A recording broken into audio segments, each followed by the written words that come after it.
Every year, your government announces a number, and depending on that number, the stock market goes up or down.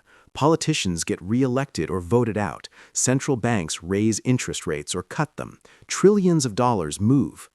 That number is GDP, Gross Domestic Product, the single most powerful measurement in modern economics. And here is the uncomfortable part. It might be telling us almost nothing useful. GDP measures the total value of everything a country produces in a year: goods, services, output. If the number goes up, the economy is growing. If it goes down, the economy is shrinking. Simple. Except it is not simple, because GDP does not measure whether you are better off. It measures whether more money changed hands. Think about that for a second. If there's a hurricane and it destroys a city, the cleanup costs, the reconstruction, the emergency contracts, all of that adds to GDP. The disaster made the number go up. Economically speaking, the hurricane was productive. That is not a metaphor. That is the actual math. For most of the 20th century, GDP growth and human progress moved together.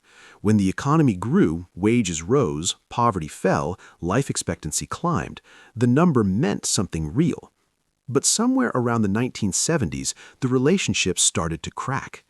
Between 1979 and 2019, U.S. productivity, which is basically economic output per worker, rose by 59%. Real wages for the average worker rose by 15%. The economy grew, the workers who made it grow mostly did not. GDP kept climbing, the chart looked healthy, the story it told was increasingly fictional. Modern economies need growth the way a car needs fuel, not because growth is inherently good, but because the entire financial system is built on the assumption that tomorrow will be larger than today. Debt requires growth to stay manageable. Pension funds require growth to pay out. Stock valuations require growth to justify their prices. If growth stops, it doesn't just mean things stay the same. The whole architecture starts to strain. So governments and central banks will do almost anything to keep the number moving, cut interest rates, print money, run deficits, not because it solves anything structurally, but because a falling GDP number is politically and financially catastrophic. Growth has stopped being a sign of health. It has become a requirement for avoiding collapse. Because the things that might actually improve quality of life, shorter working hours, environmental repair, stronger communities, better mental health, most of those do not show up in GDP in any meaningful way. Some of them actively reduce it. A country where people work less, consume less, and spend more time raising their children might be, by most human measures, doing well. By GDP, it is in decline. We built a measuring stick for an industrial economy in the 1930s.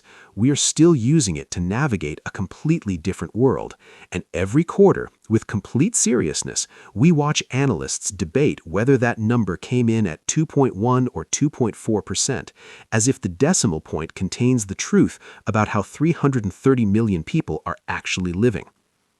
If the number we use to measure economic health was designed for a different era, calculates disaster as progress, and systematically undercounts the things that make life bearable, who exactly is the economy growing for? And why are we still treating that number like it has the answer?